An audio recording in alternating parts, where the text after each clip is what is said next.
Oke, sekarang kita menuju ke reading 19 untuk subreading 10, preparing the cash flow statement, the direct method for operating activities. Jadi kita fokus di operating activities-nya ya. Nah, exhibit 6 ini adalah Acme Corporation Income Statement-nya, tergambar seperti ini. Kemudian untuk slide selanjutnya ada balance sheet-nya. Oke, nah kita akan cek dulu revenue-nya itu kan 23,98. Kemudian itu di income statement, di account receivable-nya itu ada angka perbedaannya gitu ya. Perbedaan account receivable-nya itu adalah 55. Jadi naik ya. Awalnya 957 jadi 1012 jadi naik 55. Nah, untuk mengetahui cash receipt from customer, berarti kita kan revenue-nya 23 ditambah ada kenaikan dari account receivable. Account receivable-nya itu berarti kan piutang ya. Piutangnya itu naik 55. Jadi revenue-nya itu dikurangin ya. Jadi 23.543 karena account receivable itu kan berarti belum kita terima uangnya. Selanjutnya di sini ada ini yang tadi ya. Nah, untuk cash paid to supplier berarti kita harus tahu cost of goods sold-nya itu berapa, kemudian ada penambahan inventory berapa, itu adalah yang dibeli di tahun itu dari supplier. Kemudian dikurangi dengan kita kan punya hutang ya, dikurangi dengan hutangnya itu adalah cash paid to supplier. Jadi untuk mengeceknya cash paid to supplier, pertama kita harus tahu di income statement ada cost of goods sold 11.456 dimasukin di sini. Kemudian berapa sih kenaikan dari inventory-nya? Inventory-nya naik 707. Jadi equals purchase from suppliers-nya ada 12.163. Nah, kita kurangin dengan kenaikan di hutangnya. Account payable ini kenaikannya adalah 263. Jadi cash paid to suppliers ada 11.900. Oke, selanjutnya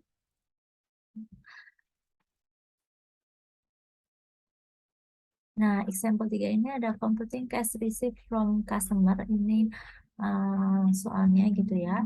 Blue Bayou Texas Advertising Company reported revenue. Dia punya revenue-nya 50 million. Ada expense 35 million. Net income 15 million. Dan account receivable-nya itu berkurang 12 million. Cash yang company receive from customer ya.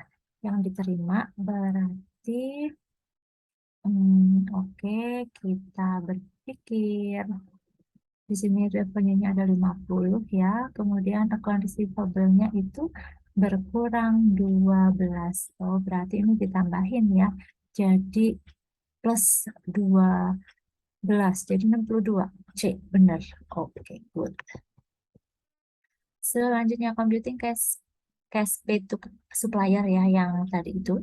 Berarti kita harus tahu COGS, kemudian kita harus tahu net changes di inventory-nya itu berapa. Nah, itulah yang kita beli dari suppliers. Kemudian kita cek account payable-nya bertambah atau berkurang ya.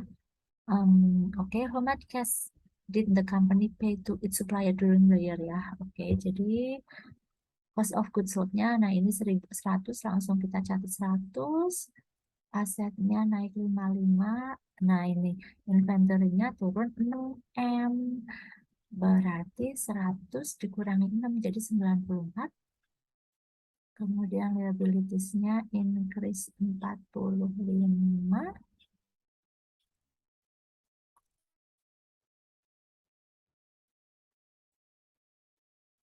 Nah, terus di sini ada account payable. Tadi account payable-nya berkurang 2 million. Berarti kan kita udah bayar ya. pay to its supplier. Berarti 100 dikurangi dengan 6, jadi tadi ada 94 ditambah dengan 2, jadi 96. Oke. Cash paid to employees. Nah, ini ada cash flow operation yang dibayarkan kepada karyawan. Jadi kita mengadjust salary and wages expense by the net changes in salary and wages payable from the year.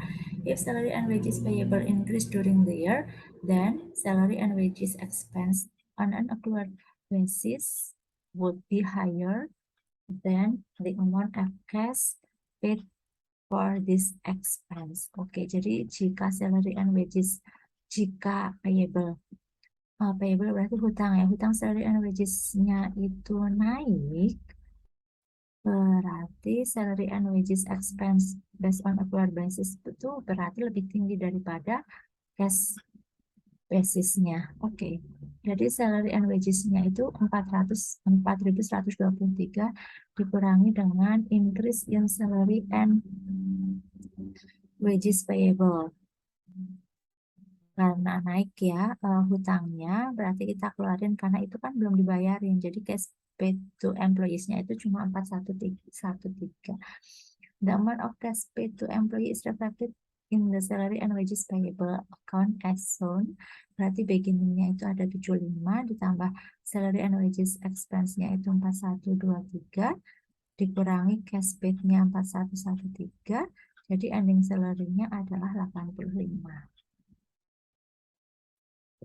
Oke. Cash paid for other operating expense. Jadi jika prepaid expense-nya itu meningkat, prepaid expense. Nah, kalau prepaid expense itu kan pasti berarti kita udah bayar ya. Jika itu meningkat, other operating expense on a cash basis would be higher. Ya, pasti dia higher than on accrual basis and vice versa. Likewise, if accrued expense liabilities increase. Nah, ini kan accrued-nya, hutangnya ya, hutang beban yang kita accrue itu naik.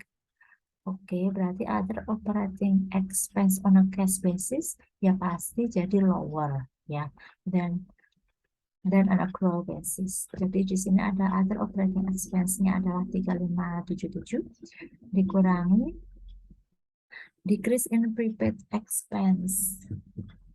Jadi prepaid expense-nya ini adalah karena berkurang, kita kurangi increase in other accrued liabilities. Ini jika accrued-nya itu naik, maka kita kurangi. Jadi other operating expense-nya itu ada 3577. Ketika prepaid expense-nya berkurang, maka kita kurangi. Ketika ada kenaikan dari accrued liabilities, kan udah dicatat, tapi kan duitnya itu belum keluar kan, karena cuma accrued doang. Jadi itu dikurangin. Jadi cash paid for other operating expense-nya itu cuma 3532. Computing cash paid for other operating expense. Oh, ini contohnya ya. Jadi other operating expense-nya itu ada 30. Prepaid insurance expense 4. Nah, ini berarti kan udah dibayar ya. Kalau udah dibayar berarti kita, ayo tadi ditambahin atau dikurangin. Nah, berarti ditambahin. Accrue payable utilities-nya itu berkurang 7. Oke. Berarti nanti ditambahin ya semuanya. Cash for other operating expense-nya itu berapa? Jadi other operating expenses kita punya 30, prepaid insurance expense-nya kita punya plus 4, artinya sudah dibayar ya insurance expense-nya. Accrued payable utilities-nya itu berkurang 3, karena kan berkurang 7 gitu ya. Karena accrued-nya berkurang, artinya sudah dibayar. Jadi kita harus mikirnya itu dibalik gitu ya, karena accrued-nya berkurang berarti kan itu udah dibayar.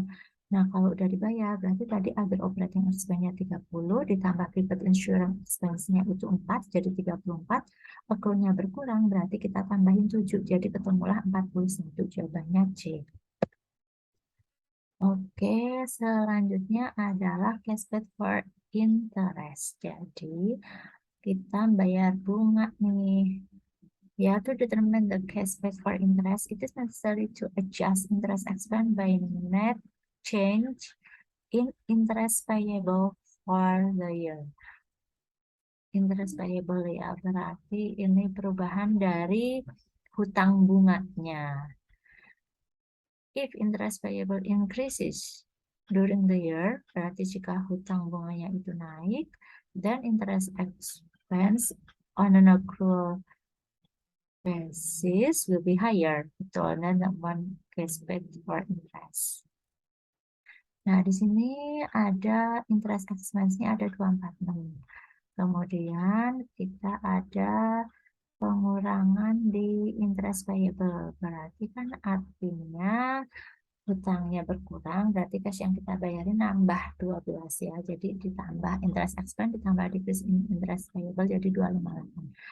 Nah, dengan cara lain, beginning interest payable-nya 74 plus interest expense-nya itu ada expense ya, ini juga berarti udah dikeluarin, ada 246, kemudian dikurangi dengan cash paid-nya itu, oh ini udah dibayar 258, jadi ending interest payable-nya itu jadi 62 ya, jadi berkurang.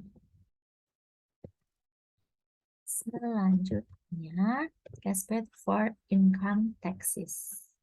If taxes receivable or deferred tax asset increase during the year, jadi deferred tax assetnya itu increase during the year, berarti cash basis untuk income taxnya itu lebih tinggi daripada accrual basis. Good job.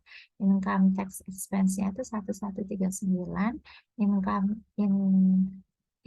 increase in income tax payable-nya itu adalah 5, jadi cash paid for income taxes-nya itu adalah 1134 ya.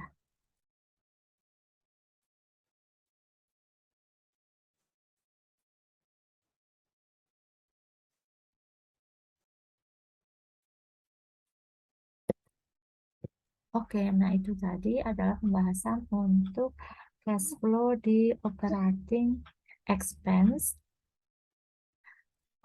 Untuk yang reading 10, nanti akan kita lanjutkan dengan pembahasan cash flow selanjutnya. Terima kasih.